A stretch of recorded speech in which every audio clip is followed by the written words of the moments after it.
Hey guys, welcome to the Liberal Hive Mind, a channel solely focused on exposing the abundant hypocrisy of the left. So I guess, there it is. That pretty much wraps things up, at least in my mind. Another witch hunt collapses. Most of the videos I've been recording over the last couple of days have been covering Alvin Bragg's pathetic little hush money case in Manhattan, and you might be getting a little bit tired of it, but please don't get the Trump indictment fatigue, because the information keeps on dropping. As I've said over the last couple of days, this entire case hinges on the credibility of the witness. And of course, the key witness is Michael Cohen himself. Well, Michael Cohen's former lawyer, Robert Costello, just testified in front of Congress, and well, let's just say it shreds Michael Cohen's credibility even further with some huge bombshell claims and allegations. In my view, this has to be the final nail in the frickin' coffin. This on top of the secret recording, there's simply no way that 12 jurors, or at least 12 impartial jurors, side with the Manhattan prosecution. This case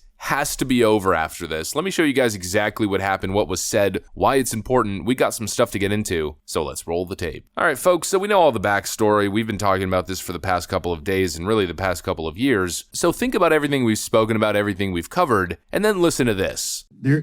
Through further cross-examination, Cohen told me that he knew there was money missing from the Trump inauguration. Yes. I see where you are now. Thank you. Okay, and then on the next page, into that first paragraph, Cohen decided that while he didn't believe the allegation of the Stormy Daniels story, that he thought the story would be embarrassing for Trump and especially for Melania, so he decided he would take care of it himself. Absolutely, and that is contrary to what this guy testified to in court in New York yesterday. Well, and what's not being talked about is your next paragraph, like the reason and his motivation for that. So if you could just kind of walk through that for the committee. Yeah, obviously, when we started to talk about the NDAs, and this is the very first meeting at the Regency Hotel, when, by the way, Rudy Giuliani was not involved in representing Donald Trump at that time. Cohen testified that it was a conspiracy between Giuliani and Costello as of this date. Totally false. In any event, he also said that he didn't discuss the Stormy Daniels matter with us, and he certainly did. I specifically asked him, because he kept on going back saying, I can't believe they're trying to put me in jail for these NDAs. So I said, Michael, tell me about the NDA. Tell me about Stormy Daniels. What did you do? He said, I got a call from a lawyer representing Stormy Daniels who represented that she was going to testify that Donald Trump had sex with Stormy Daniels. Michael Cohen said, I didn't believe the allegation, but I knew that such an allegation would be terribly embarrassing. He said it would be embarrassing. He focused on Melania Trump. He said, I didn't want to embarrass Melania Trump. He said, that's why I decided to take care of this on my own. Right. I went back to that several times. You did this on your own? On my own. Did Donald Trump have anything to do with it?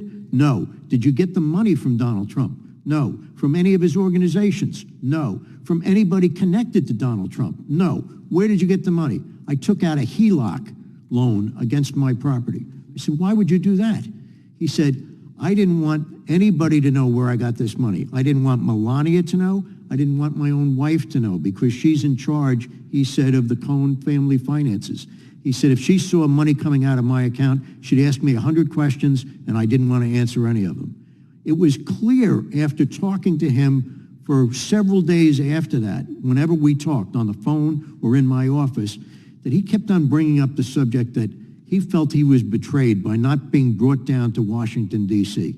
This guy thought, he said to me, that he should have been Attorney General of the United States, or at least the Chief Assistant to the President.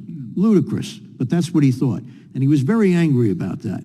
He wanted to do something to put himself back into the inner circle of Donald Trump. That's why he took care of this on his own. There had to be a motivation. Michael Cohen is always working for things that benefit himself. And that's what he was doing here. That's completely different to what he said that he told the grand jury. That's completely different to what he's testifying to in New York. Nobody has heard this side of the equation. Right.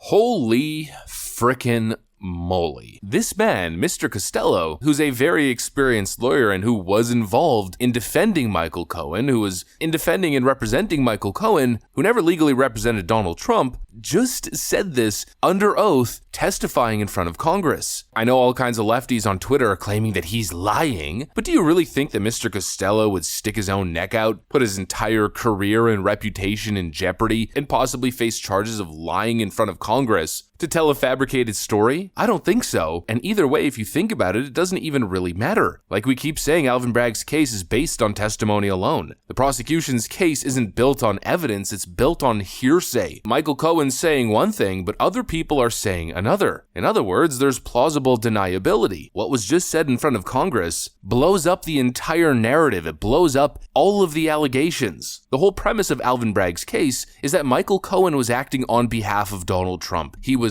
following his wishes, following his demand, and of course, most importantly, spending Donald Trump's funds or campaign funds as hush money to silence Stormy Daniels. Well, as Mr. Costello stated, and as was pretty clear in the secret recording that was entered into evidence a couple days ago, it seems as though Michael Cohen once again is caught in a lie, that Alvin Bragg's premise is totally incorrect, and that Michael Cohen acted on his own behalf to deal with the Stormy Daniels situation in order to gain favor with President Donald Trump. You know, I guess Michael Cohen doesn't call himself, quote, the fixer for nothing. A couple key points to take away from Mr. Costello's testimony. The first is that Michael Cohen didn't actually believe the Stormy Daniels allegation, which pokes holes in Michael Cohen's testimony and even Stormy Daniels' testimony. The whole thing is looking more and more like a shakedown, like extortion of a political candidate. And the second point is that supposedly Cohen paid Stormy Daniels all on his own with his own dollars, which then leads us to the third point, that it seems as though Donald Trump had nothing to do with it, that Donald Trump was simply along for the ride, like most normal people are in their interactions with their legal counsel. That's kind of the point now, isn't it? You're not a legal expert, you're not a lawyer, and so you hire counsel to represent you and to help you in these sticky situations, leaning on their advice, judgment, and of course, in this case, action. The leftist narrative here is unbelievable. I mean, legitimately unbelievable. I keep saying there's holes all over like a slab of Swiss cheese. There's nothing consistent about the story. There's nothing consistent about the testimony, what Stormy Daniels has said over the years or what Michael Cohen has said over the years. The only thing that seems consistent here is the lack of credibility and sort of sociopathic nature of Michael Cohen himself. Mr. Costello also claimed that Cohen told him that he made the payments to protect his own interests and to mitigate potential personal and professional damage. Cohen essentially did what he had to do because he wanted to be viewed in a favorable light, with his base intention possibly landing a high-powered position in Donald Trump's White House. Everything this man does is clearly to the benefit of himself. Michael Cohen is a duplicitous little snake who only thinks about Michael Cohen. It's obvious that he's fabricating and embellishing his claims to hopefully secure a lighter sentence for himself and, of course, to continue to build this media career as an anti-Trump pundit. Michael Cohen doesn't care about the truth. He cares about this reality TV show that he's trying to pitch,